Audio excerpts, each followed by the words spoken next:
Welcome back, welcome back, welcome back.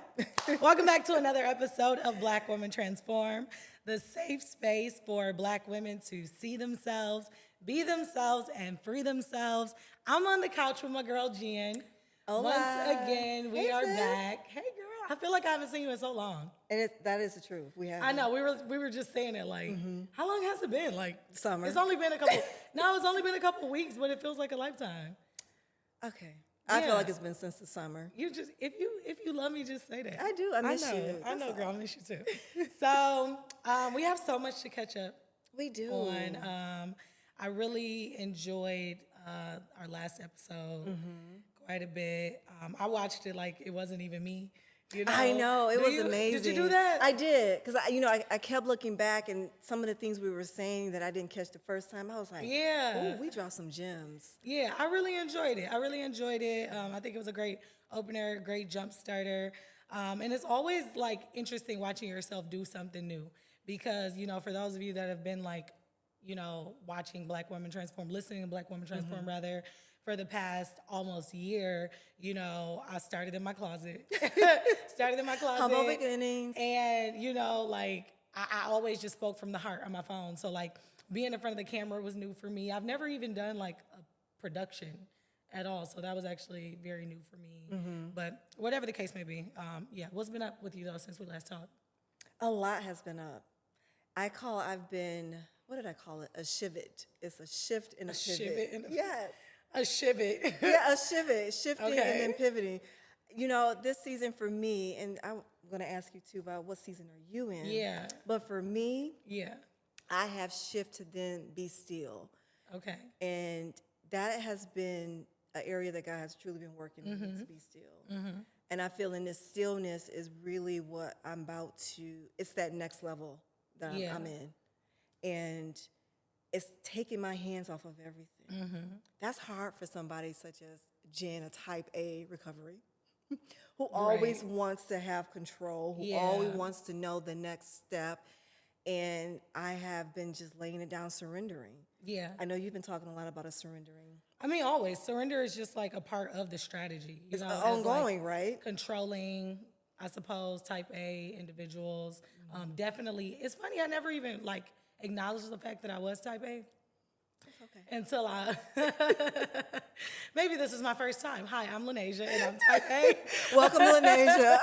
Right? Like that's kind of how I feel. Maybe I am a little controlling in some ways. And no, I'm definitely a little bit controlling in some ways. And God in this season, I can say, has definitely helped me to practice patience in, some areas. And I'm proud of myself. I'm actually really showing a lot of I'm making a lot of significant strides That's good. in the area of patience because I am a doer. I am Yeah. someone who wants to execute. I am someone who has a vision and wants to get it done, see it through, see it, into manifestation.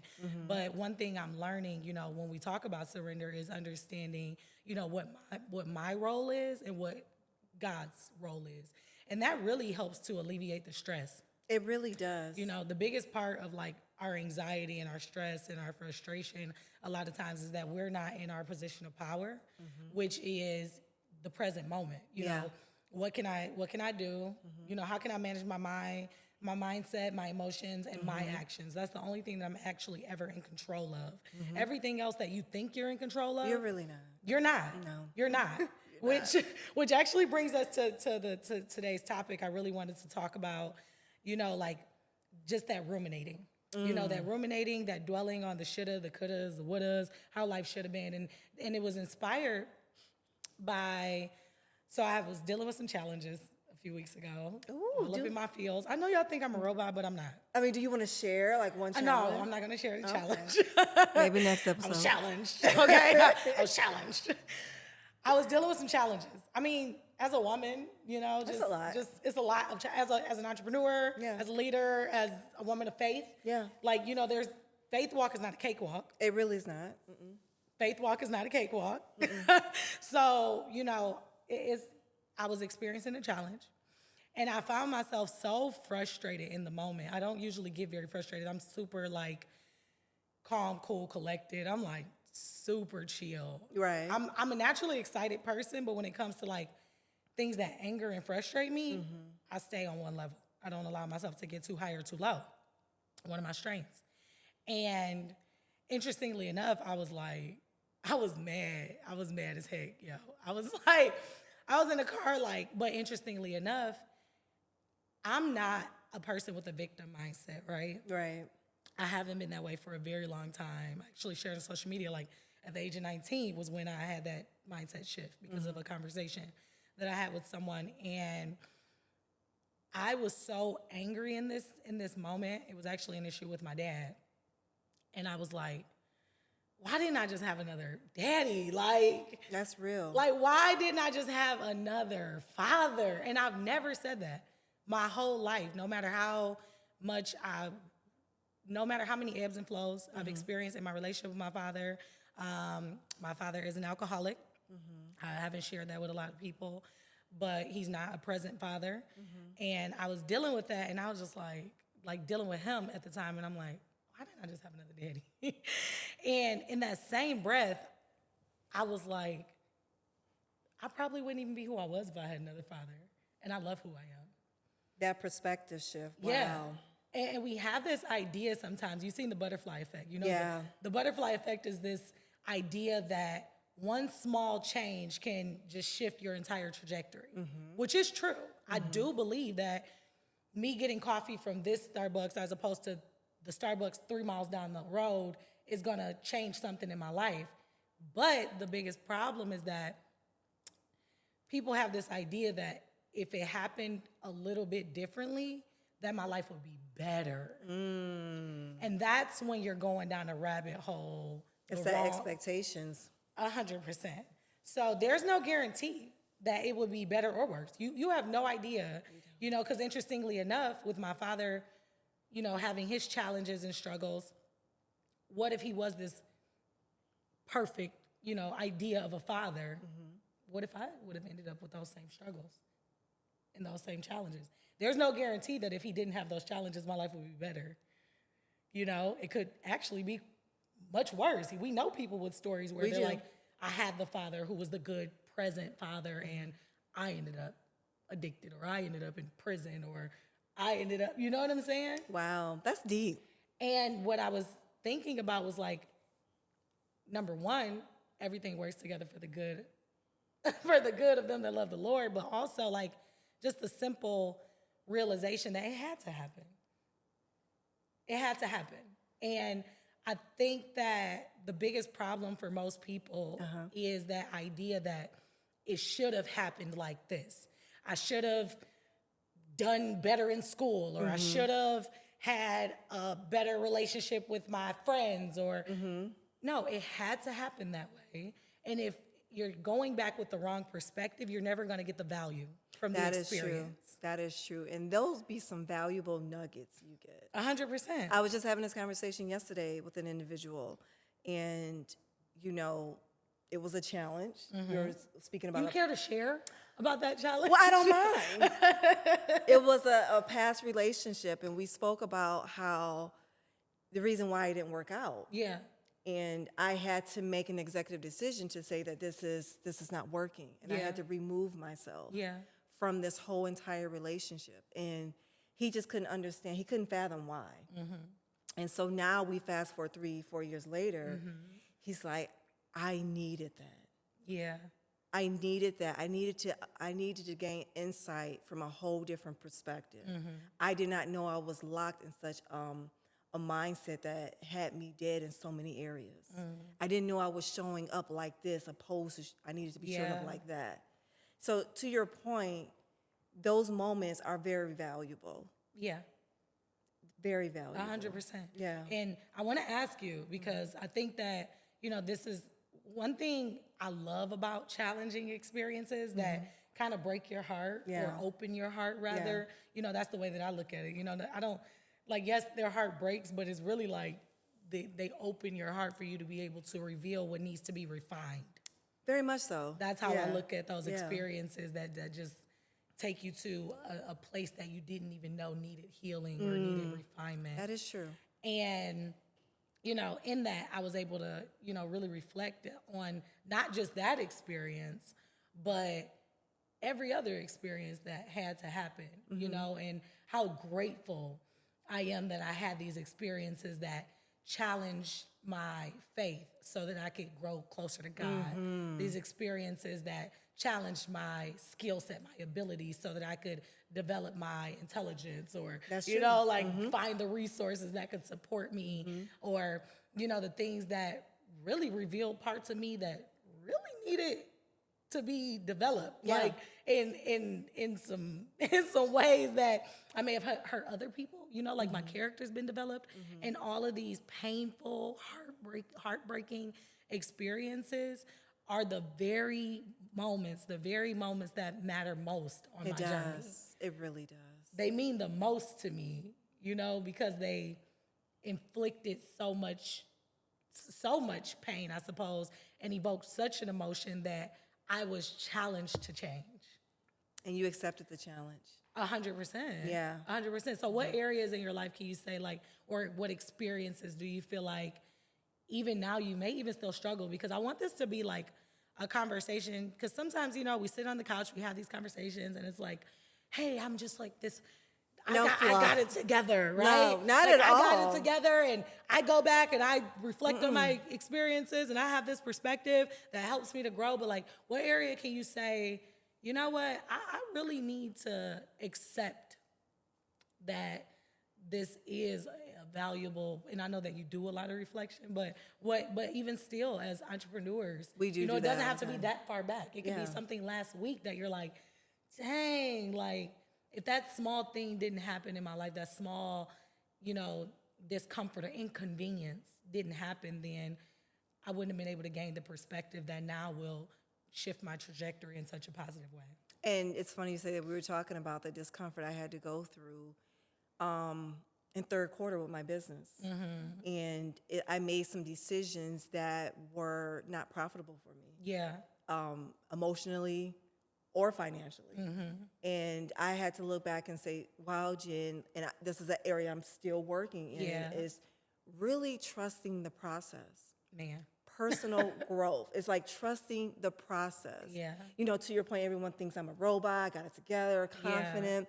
You know, it's because I do accept challenges daily, like in really strengthening my character in the process. But there's still some areas that I am having issues with, and it's really Yeah. trusting the process. Yeah. You know, I think that my time, it has to work like that.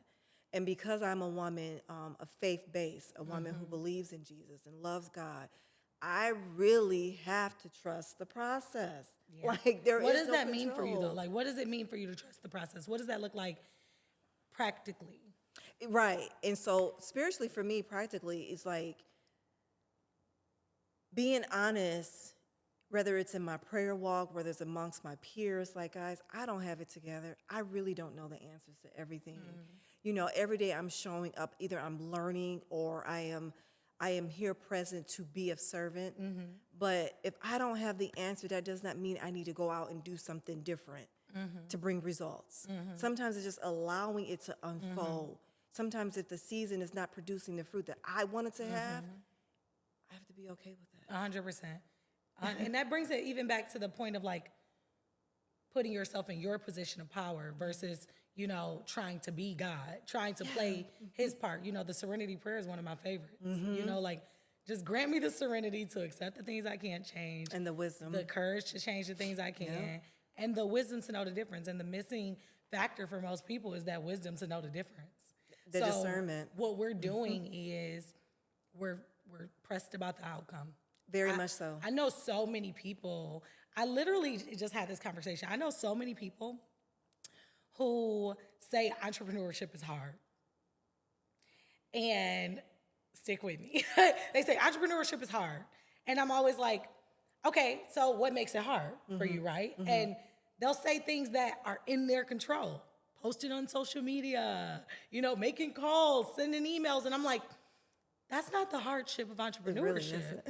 That's not that is what's lacking in your system of personal your development. day-to-day, That doesn't make, that's not why entrepreneurship is hard. Entrepreneurship is hard because There's knowledge gaps.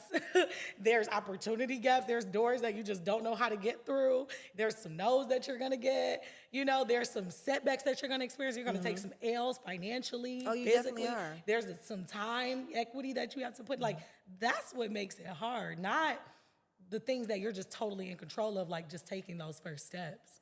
And the biggest problem for many of us is that we have this idea in our minds that it's like, I'm so focused on the result that I'm making it hard. And we talked about this All the last time. time. Like, I'm creating this story in my mind that is hard Or because it should be look like this or this or that. it should look a certain way because the outcome should come this quickly. You Yep. know, if I make a post on social media, I'm supposed to make $1 million, right? Like, Yeah. 24 Tomorrow. hours. Tomorrow. 24 hours immediately. In your account. Stat. Set. Like, that's how it's supposed to happen. But no, if you are in your process and you're not clock watching, you will get the best results because you are not allowing your emotions to be swayed by something that is totally in God's hands. Surrender. Like, whether or not I'm going to make $10,000 or $1,000 is really out of my control. But how many emails I make, how many phone calls I make, how many emails I send, how many posts I make, how many connections I build, how many relationships I'm cultivating, that's on me.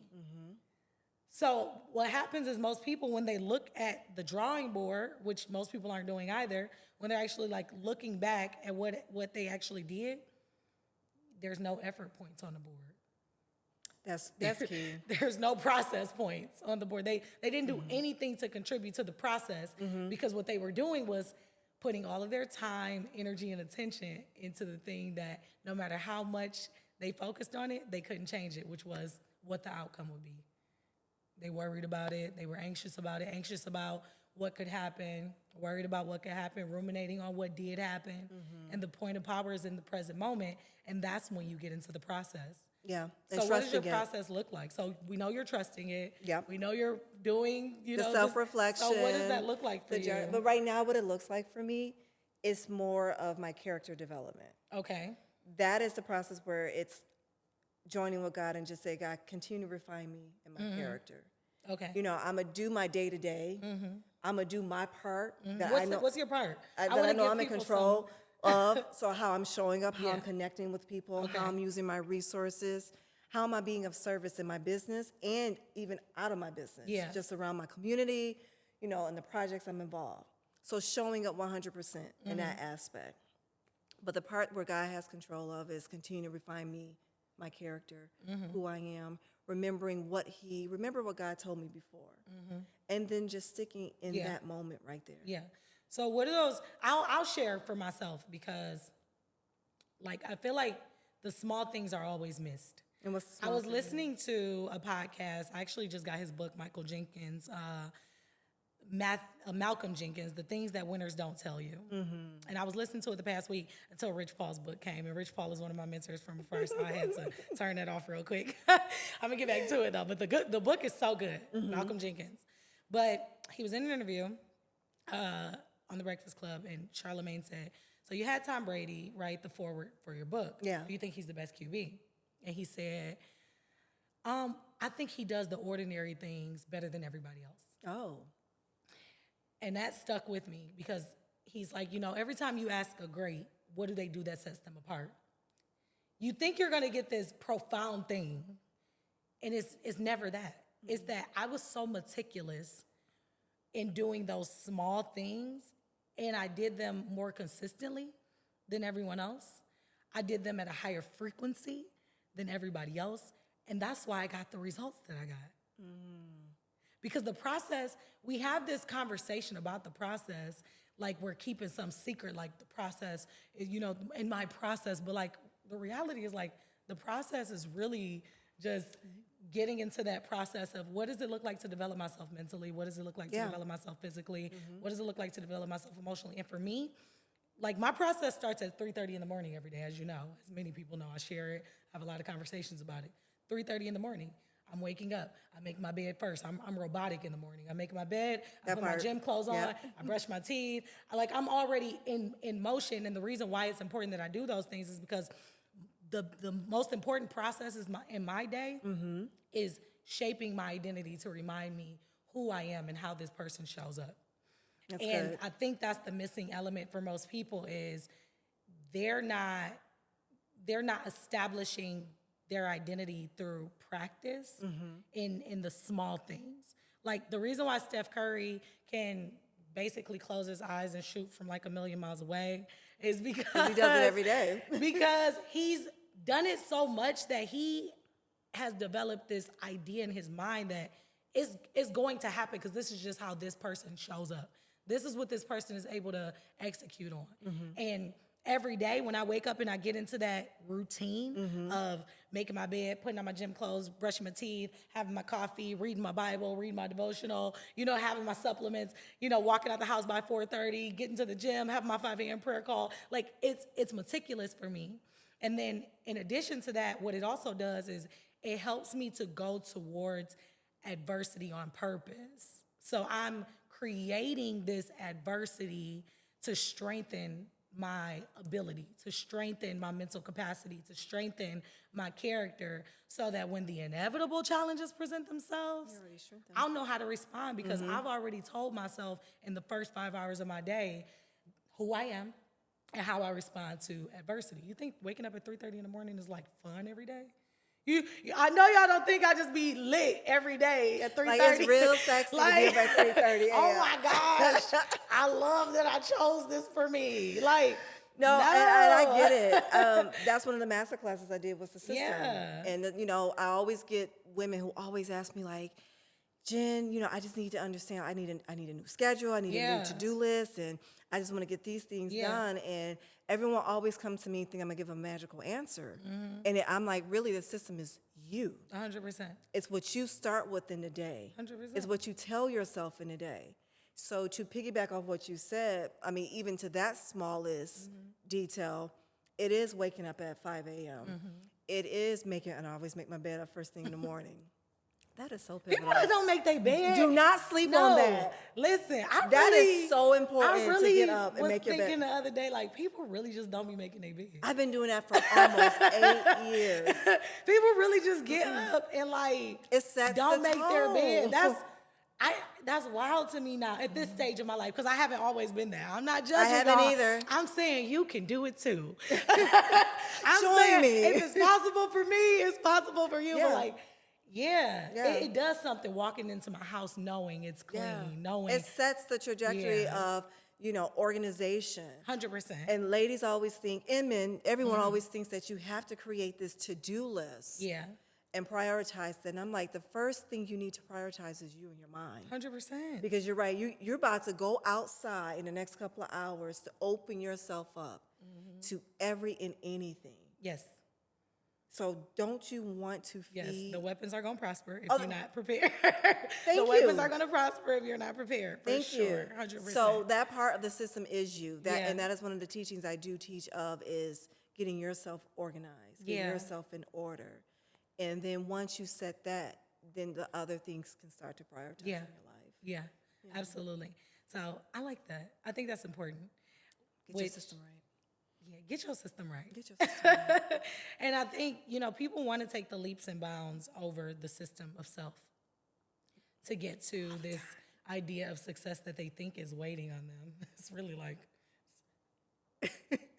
come close. You got to be crazy to be an entrepreneur, okay? Like, you got to. Crazy faith. You really got to be crazy. You do. And I say that, you gotta be crazy because you're not gonna know. And that's really all it is. It requires a different level of faith to say, I have absolutely no idea how this is gonna turn out. Absolutely. Positively. But I'm a trust the process. I'm gonna lay my bricks. And eventually, I believe, if I lay enough, that I'll have a house. And that's all we're all doing, you know. I was talking to one of my clients last week, and, she was like, man, I'm just, I have this fear. I have this fear of just, like, what'll happen? Like, I have this fear of the unknown, And I'm like, that's the beautiful part. she's like, I just don't know. Like, you know, you just never, I just don't know. Like, I want to have it right because I don't know if it's going to work out. I said, honey, if you get to the point where you feel like it is tip top airtight, you're still not going to know. No, you're not. You're never going to know what's going to be on the other end. So do you see what I'm saying? It's the control. So I think it all comes to us in different ways. I mean, but we're saying the same thing. Yeah. And it's that control. Yeah. And you really have to have crazy faith. I know. You really have to believe that even if you don't see nothing popping off in 30 days, Yeah. 3 months, 6 months. Absolutely. But you know that you know that you know. Absolutely. And I was listening to Todd Galbraith recently, and he said, you don't have to know, you just have to trust. And that's the beautiful thing about, you know, faith is it's not something where you actually have to move blindly. Because there's instruction, there's words that are written that remind you of what's going to happen. Now, it doesn't tell you when, that's the crazy part. No. But there's a written word that tells you that you'll be victorious, that you're already overcome. Yeah. So, like, do you believe that word or do you believe all the other words that have been spoken over your life? And that's why you have to get your system together in the morning so you are always 100% depositing that truth, that written word 100% in your mind. Yeah. Yeah. And the system is more than even just what you implement and what you do. It's what you don't do and what you dismantle. You know what I'm saying? So talk more about that. The system, you know, people think like systemizing is this beautiful process of like adding all good things. Yeah. But systemizing is also, you know, really creating a new culture within your life that, you know, that really just rules your decisions. It becomes your decision-making authority when you have that new system of thinking, of feeling, of responding to your challenges, of making your decisions. Once you create that culture of, okay, I respond in a way of calm, of calmness. I respond in calm, you know, I respond with calm in the face of chaos. That's a system that you have to create. But what do you have to tear down in order for you to get there? Because I was never always this person. Right. I was talking to my cousin the other day.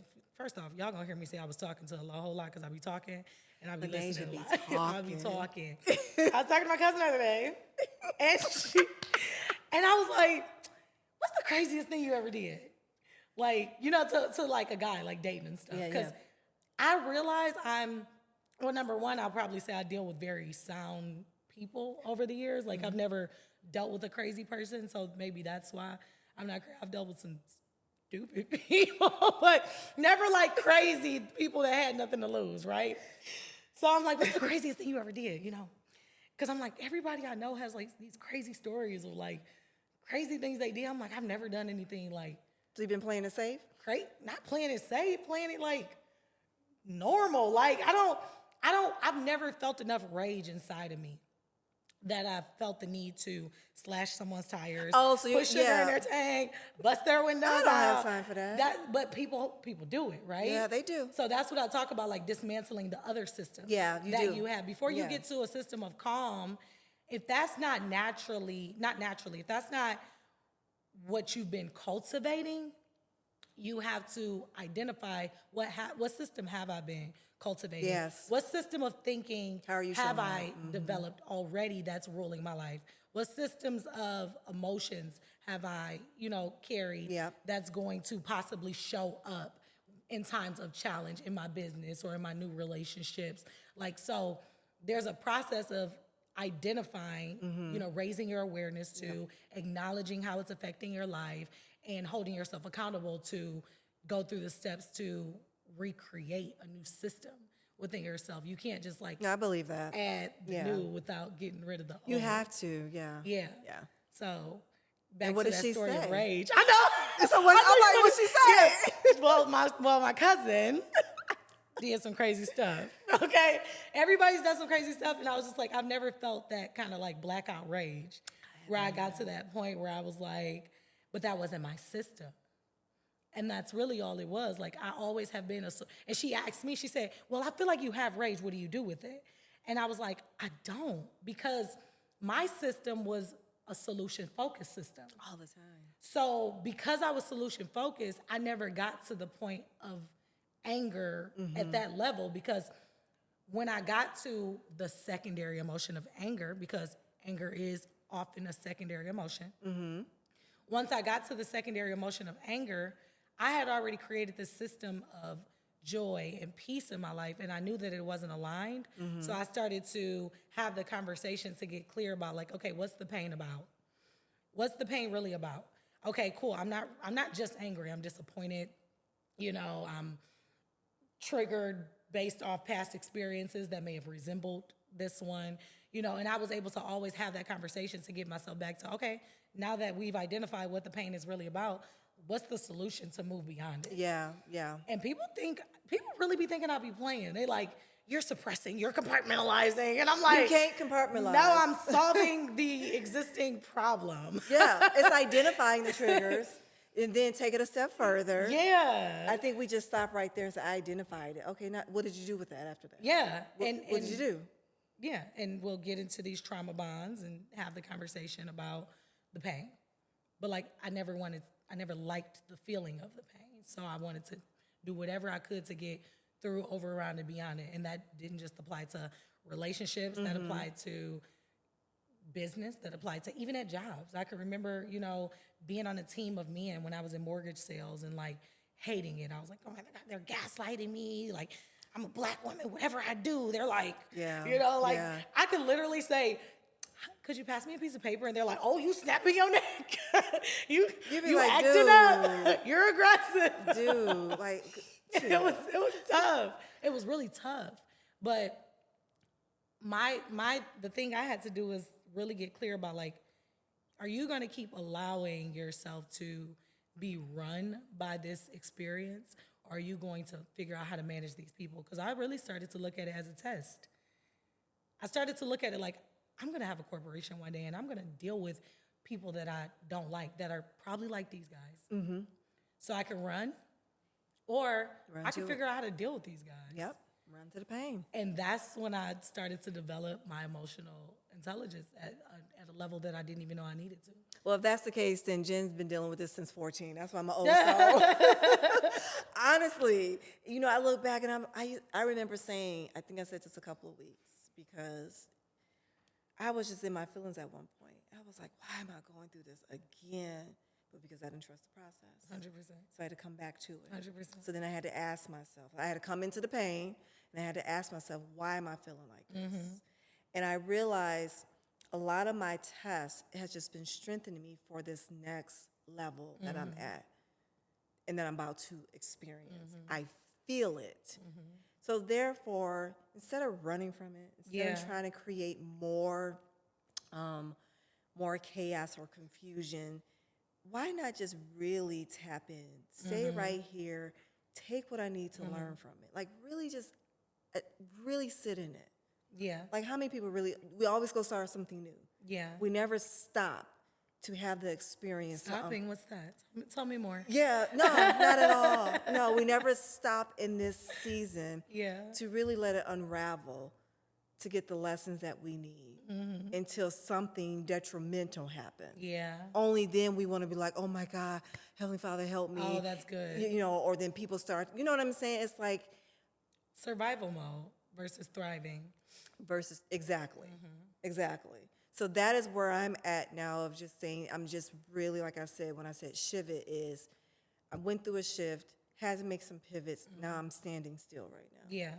And stillness is where I am just allowing God to refine my character in this moment. I was talking to one lady, and she was like, I feel like there's something next for me to do. And I'm like, well, why can't it be for something you just to be? Why can't it be the moment God is just refining you as an individual, refining your character? Because don't you think you're different from from the beginning of this year to now? You should be. Shouldn't you be? Hopefully. But how would you know if we constantly keep doing? No, that's really good. So where do you find the balance, right? Between, like, and we talked about this in our sessions. So tell your truth, girl. That was you. That was me. Isn't it funny how it comes full circle, though? And you get to help people, though. You know, that's the beautiful thing about our experiences is I get to help you with the same challenges that I experienced myself. But, like, where do you find the balance, especially being a doer, especially being someone, especially like, I'm not some like silent investor into a company. I don't have passive, my primary income is not passive. Yeah. So I'm actively working. I'm a solopreneur. So for someone like me, right? Like, how would you help someone to navigate that has to still show up in some capacity, right? Yeah. Like, what does it look like to be and do? Because that's a thing. It is Talk hard, about right? that. It is hard finding that balance. But I had to be okay. I think it goes in seasons for us, whatever that season may be for you. But when you feel that shift, I don't think you should go against it. I think we always have identifiers as something's changing for us. 100%. Because change is inevitable. I think it's that moment we have to make that decision to say, let me accept this change. Let me be okay with if it's requiring me to rest. I had a problem with resting. Yeah. Because to me, rest almost meant like I gotta stop doing. Loser. I'm Oh my gosh, you're losing. sleeping? Oh, how dare you? you. Are such a loser. You're not out here I hustling? used to feel the same way. You're not out here hustling, getting it, Jen? You ain't working hard? I know.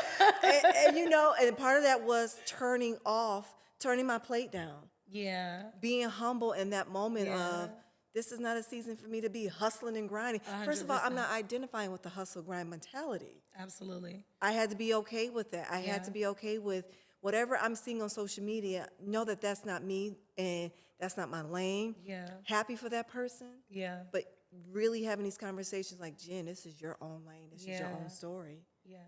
And surrounding around community of like-minded, because sometimes when I had that moment, Lanasia says, I'm going through this. Yeah. And then she brings me back, So for that solopreneur, you have to have a community of like-minded people. So when you do have a soundboard, they can bring you back and say, sis, it's okay. Yeah. This is your season of rest and reset. Absolutely. I mean, God created the world in But 7 what days. does that look like, though? So what does that look like, you finding that balance? I can share from my perspective. I just want to hear yours.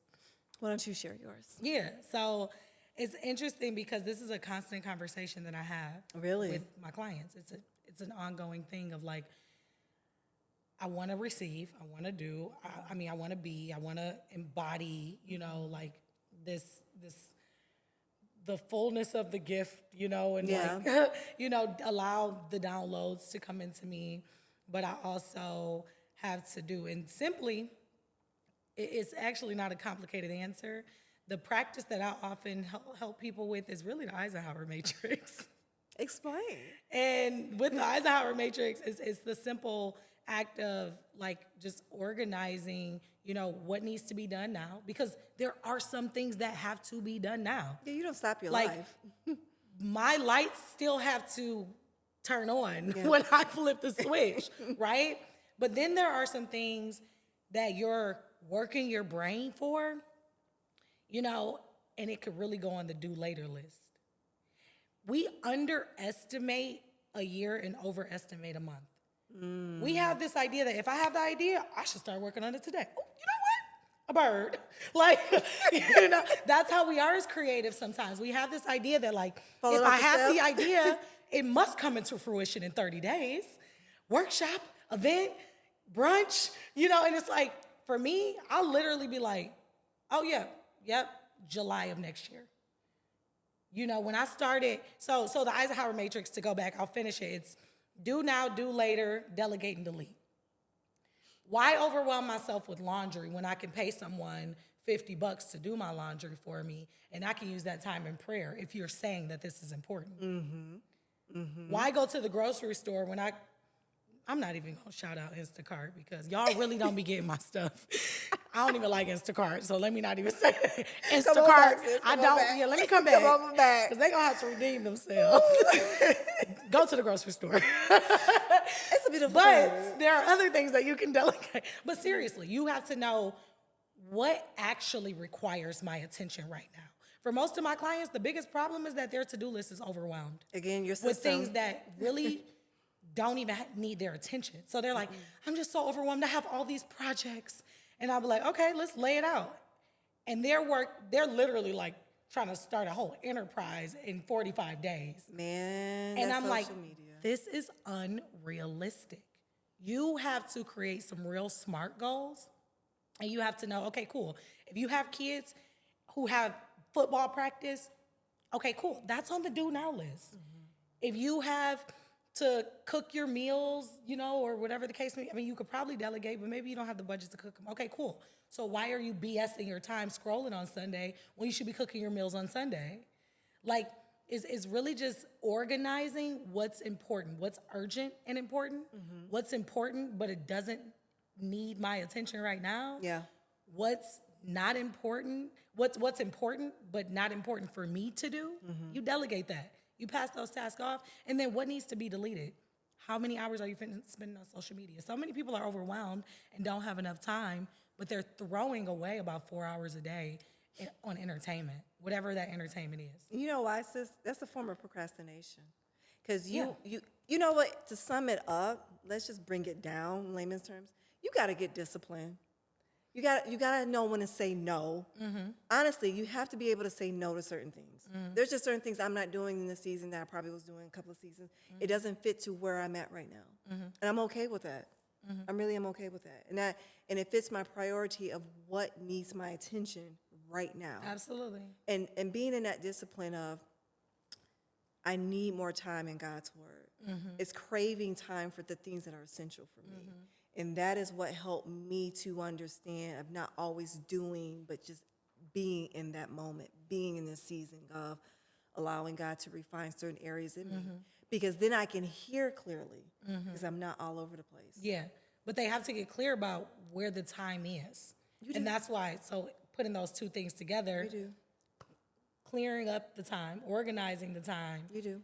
and then prioritizing Yeah. that time to be. Because just because you've delegated laundry doesn't mean you go and spend it at brunch. I actually told my girl was in town. Angel, you know my girl. She was in town last week, and she's like, yeah, I'll be in town. Let's do brunch. And I'm like moving things around to make it happen. And I said, actually, I'm going to have to catch you up next time. Because Power of no. tomorrow's Administrative Monday. And I'm already locked in on that. But what would have happened if I went 3 hours would have been spent that was not, so really establishing those proper boundaries. Yeah. Being okay with saying no. And if you're saying that being is something that's a priority for you, and that is going to help you to receive and get the downloads that you need so that you can become the person that does the thing. 'Cause that's the missing thing for most people is we want to do, but it's more important to become the person that does the thing. Yeah. And that's why my 3:30 to 9 a.m. schedule is so important, because I could easily roll out of bed at 9 o'clock, be dressed for a client in my office, which is 2 feet away from my bed. You know what I'm saying? Exactly. I can go to my office and I could take my client, but I have to cultivate who shows up for that client first. That part. So the being doesn't necessarily mean I'm laying down. Not at all. The being means I'm not making myself so busy with things that don't require my attention right now, and I'm able to be present and locked in on what matters most right now. Because the being could really be, I'm having lunch with you, and I'm present instead of scrolling social media on the side. The being doesn't necessarily mean you're in some meditation pose. Or you stop life. And Like you when stop we, life, when we say being, I think people already have this idea like, oh, you're lazy. You're just sitting at home. No. You're being more intentional. Being more intentional. I like that. You're being 100%. more intentional. 100%. Yeah, I'm going to go with that one. So I don't know what our topic is today. Don't worry about that, y'all. We'll figure it out. But we're here for you, okay? So, sis, after your challenges, Okay. give me one good lesson that you've learned. As far as what? The challenge that you came out of, that you spoke about when The you challenge that of the butterfly effect, and you were speaking with of my father? Yeah. With my thought about my father? Well, the biggest thing, for me, one thing, I think it also comes back to the point of being present, right? I think the biggest problem for most of us is that presence is a practice. And one of the most important conversations that I have with myself is the simple question of, do I have a problem right now? Do I have a problem right now? Do I actually have I know I'm frustrated. I know I'm mad. But in this present moment, is anything actually wrong? And oftentimes the answer to that question is no. So coming out of that challenge, it doesn't mean that I suppress, and compartmentalize. Maybe I do, whatever. We'll unpack that on the future episodes. Right? We got a lot of episodes. I mean, the reality is, I'm going to be honest. The reality is sometimes you do have to compartmentalize. Because if I put this in the forefront of my mind, it's going to be my decision-making authority today. And I actually know that I have other decisions to make. So it's going to have to be addressed later. Now, you do have to prioritize addressing it later. But that's just the simple reality of life. I'm not going to sit here and pretend that I'm some, perfect being who's just like, you guys, I just go to therapy every day and I'm like, Kumbaya. I deal with all my emotions because I'm a life coach. No, I've learned how to navigate, address emotions, and understand now's not the time to deal with that. There will be a time, and when that time comes, then I'll address it. But now is not the time. And the most important thing is that I identify the solution to my perceived problem. And in that moment, I had a perceived problem, not a real one. Ooh. And my perceived problem was that if my past was different, then I wouldn't have experienced this challenge today. And that's not true.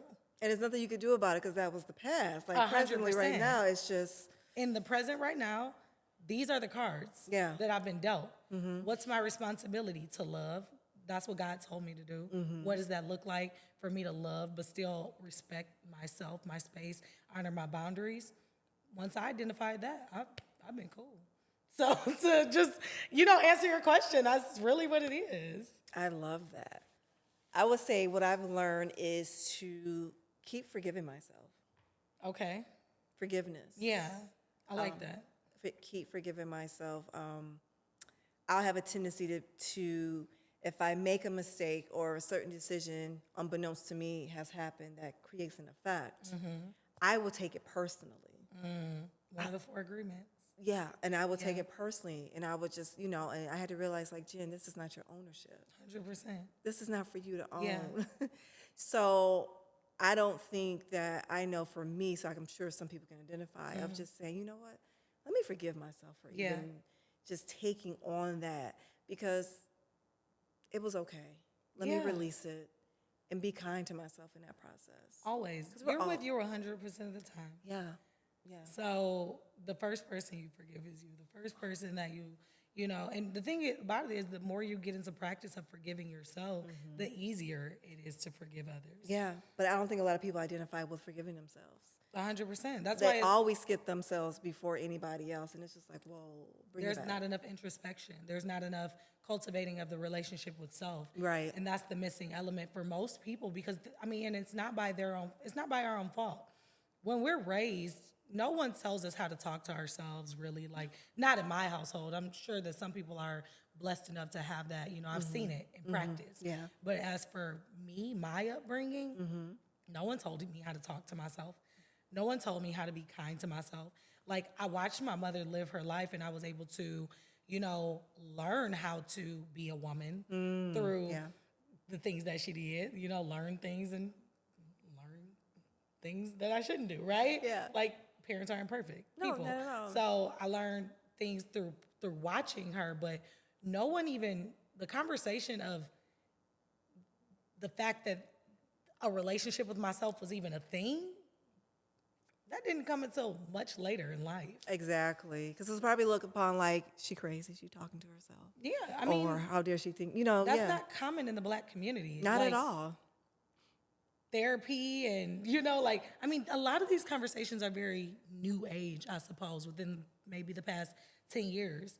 This mindfulness and this personal development, even though life coaching and, personal development, the industry's been in existence forever, but because of social media, the beautiful thing about it, people have what they want to say about social media, but because of social media, because of spaces like this and, spaces like we have, in our sisterhood, I'm able to be exposed to the fact that these things matter, And they exist. 100%. Yeah, they exist. So 100%. that's beautiful. So, I mean, the most important relationship that you'll ever cultivate in your life is the one with yourself. If you don't know that by now, then get to know that, get to understand that, and then identify what that looks like. And even take the assessment to identify what your relationship with yourself looks like now. I think that's, and continue to have the conversation, because what it looked like last year, it won't look like today. Who I was to myself 10 years ago is a completely different person. Total difference. Than who I am to myself today. Exactly. The conversations that I have with myself, the way that I navigate challenges, the way that I forgive myself, the way that I manage, like I used to look at being kind to yourself as just looking in the mirror and saying like, you look pretty. Like now it's like, no, being kind to myself is paying my bills on time. Like it's a whole different ball game at this stage in my life. And eventually I'll have a family. What does being kind to myself look like, when I have a family? I don't know yet. But I like that. And I like how you said being kind to yourself is more than, it's beautiful to have a self-reflection in the mirror and speak great things to yourself. But what are some other ways people can be kind to themselves? like I said, I think the best way is to honor your goals. Like most people's stress and frustration comes from not doing what they said they would do. Not honoring your word. Like not honoring your word to yourself. Yeah. Like I know so many people that are just bogged down by life because of their poor choices. And that's a way of dishonoring yourself. I'm going to go to the gym, and then you don't. And now you're berating yourself because you didn't. Yeah. But if you went, you lose all those problems. So now you have two problems instead of one. Instead of none, really. Because now you added to the list. Now right? you've added to the list of problems, because not only did you not go to the gym, now you're beating yourself up for not going to the gym. Oh my goodness. So you just turned something that could have been solved into two problems. Way to go. Exactly. So honoring your word to yourself is the number one thing that I would say. What about you? I was going to say that too, because I remember in our coaching session, one of my key takeaways I always say is, I was like, Lanasia, I'm going to honor my word. Man. Your word is your bond. You'll feel so proud of yourself. You will. Asking yourself the simple question of, am I proud of myself? Will change there's so many decisions that I've been on the cusp of making. And the thought of, will you be proud of yourself when you're done? And it's like, no, I'm not doing it. There you go. I want to make me proud, and I want to please God. There you go. Those are the top three. I got to sleep with me. I got to live with me. You wake up with you every day. I wake up with me every day. So Right. like, I don't care who is upset. I don't care who don't like it. I don't care who doesn't accept me. I have to live with this girl right here. And if I'm not proud of me, that's a problem. And whoever else is hurt on the path of me making sure I feel proud of me, that's a problem you're going to have to deal with on your own. That's personal. That is true. That is true. Because this journey is personal for me. That Me is feeling proud of myself. So hence is why, if we had to recap, you have to manage the system, which is you. 100%. Trusting the process, and during that process, redefining your character, meeting God, making time for that, because that's so key. What else would you say? It's a non-negotiable. It is non-negotiable. Being kind to yourself, which is honoring your words, some other ways that you can. What else would you add that we discussed today? Have fun. Like, don't take life don't be tripping. Don't be Ride stressed. the wave. Like, seriously, one of my greatest strengths is the ability to find joy in all things. If it's a laugh, I'm going to have it, okay? I'm going to laugh. We be laughing about nothing. I'm going to laugh. Humor is good for the soul. I agree. But there are also things, see, this is what I always say. So one of my, mantras is I play all day. I play all day, but I don't play. Yeah, I do hear you say that. And what I mean by that is there are some things that you shouldn't take, be lighthearted. Always be lighthearted. Like, I have a great time every day doing very little. I'm laughing all day. Smiling. Day. There's not a day I'm not laughing. Your cheek hurting. That's what I'm doing. But also, there are some things that you need to stop laughing about. There are so many people that I just cannot eat right. That's not funny. I just keep blowing all my money. That's not funny. So there are some things where you need to be lighthearted about.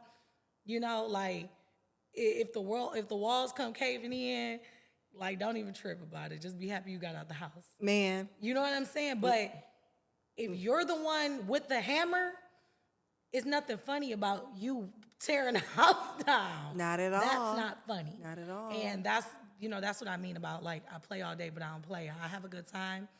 I don't take myself too seriously. But when it comes to my goals, when it comes to my purpose, when it comes to, my health, my healing, my growth, I don't play about that. Yeah. And God, I don't play about that either. I say my favorite saying is, what'd you do to bring joy today? I like that. What did you do to bring joy today? I ask my clients. I ask my friends. What's your answer today? What did you bring joy today? What's your answer today? Right here in my purpose. You're welcome. Thank you, baby. That's me. Seeing me, I know. Thank you, baby. Get that all the time. Oh my goodness. This is personal. I don't play about my purpose because I know God is using me as a vessel. And so I wake up and I show up with intentionality. I love it. I love it. All day. Agenda. So, Agenda, thank you for having this random conversation. We're going to call this random conversation because we went through like 25 different topics. It's okay, though. That's all right. Because it's going to be something That's in here all right. for somebody. Absolutely. So thank you for joining us. Thank you. Thank you for joining us once again. I really do love y'all for real. And we continue to come together in this space for you all to get whatever it is that you need from these conversations, to grow, to heal, to get better, to really see that, from this conversation, what I've gathered most is just see the value in having a system for yourself. You're not going to, no one ever fell up a hill. They climbed. And there's a strategy that goes into getting up that hill.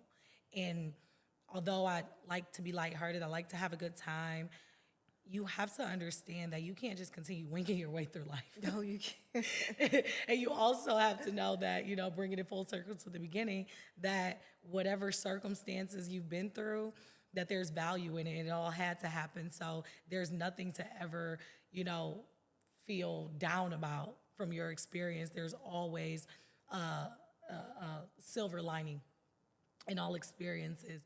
But only with the right perspective can you see that silver lining. So look for it and you'll find it.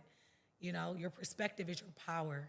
And if you start to really practice the presence and practice reflecting in a powerful way, you will never lose. Okay? So I love y'all. Follow us on social media, Black Woman Transform. Connect with us. Slide in my DMs. Let us know what you want to hear. Let us know what you want to hear. Yeah. Let us know what you want us to talk about. And we'll find a way to talk about it for 1 minute until we get into a rant about everything else. Okay? So I love y'all. See y'all next time. Leave a comment, subscribe, share it with a friend, but come back. See y'all.